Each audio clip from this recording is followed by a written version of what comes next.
In this tutorial, we're going to learn how to understand, first of all, what traffic is actually coming to our site at the moment, what pages people are interested in, and what search terms that they're using currently to find those pages.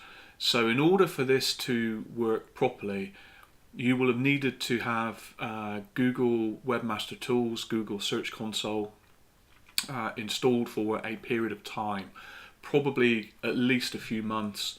The longer you've had it installed, the better the data is. So let's dive in and take a look at my own website. We're going to go to search traffic. Well, let's go to search analysis first of all. And these are clicks, so we're set to clicks. And these are how people have actually landed on my store. So these are the search terms that people have keyed into Google, and then they've clicked on this term and they've ended up on my store. So the number one term, I should also say I sell lingerie, by the way. As you're looking at some of these terms, it's a little strange, but that's what my store does. We sell lingerie in the United Kingdom. So the number one term for people getting to my store is sexy underwear, and in the last 30 days I've had just shy of 3,000 clicks for that. Sexy lingerie number 2, 515 clicks. Katie's boutique number 3, 354 clicks.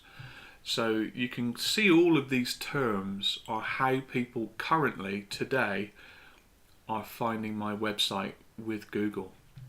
So let's take a look at what pages on my website are the most popular.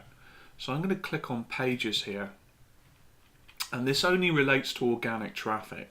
This doesn't obviously relate to paid traffic. So organic only is good because it tells you really what people want, where they're going, what they're looking at, without that being skewed a little bit by you paying to have them sent to a particular place. So without the payment, this is where people would end up naturally. So the number one page is collection sexy lingerie. 4,800 people ended up there. Number 2 is bridal lingerie. Number 3 is kind of risque sexy lingerie bedroom wear. Number 4 is just the home page. So what this actually does is it tells us primarily what people are interested in on our store. So what are the things that they're most interested in? And you can see this page is what they are most interested in. This is what they're second most interested in. So don't make any assumptions about what people actually want. Go by the data as to what they're finding and what they're interested in looking at. So the shock for me here is wedding lingerie and underwear is the second most looked for thing on my store, and I wouldn't have thought that. I just would have thought nobody's really interested in that, and some of these other things maybe are more interesting, but apparently not. So now we know the page that's most relevant, so we can click on the page. Once we're on that page, we're going to click on queries. So now what we have is that broken down even more. So the page that we're interested in, we are now seeing the search terms that people keyed into Google to actually get to that page.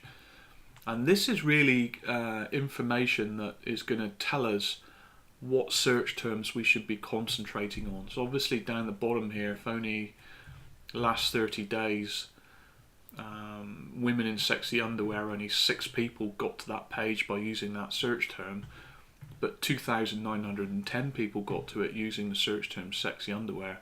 These are going to be the ones that we are going to concentrate on. So make a note of those things. Make a note of the pages that are popular on your site according to Google. Make a note of the terms that are popular on your site according to Google. And then go into each of your popular pages and make a note of the search terms that are relevant and popular for that page.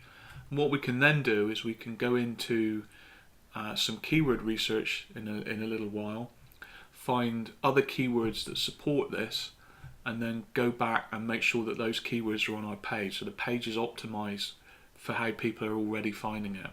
There's no point trying to reinvent the wheel and saying, well, we're going to optimize it for something else, when Google is already telling you, just naturally that's what happens. That's the most popular page, most popular terms that people find for that page.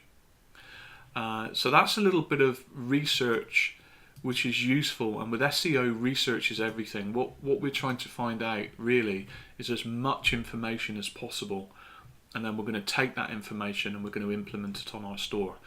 So now, before we do anything, we know what pages are found on our store the most, and we also know what search terms are used the most to find our store. And then we have a combination of the two, that we know what search terms are used the most to find our most popular pages, and we can now start to optimize those pages with a little more research.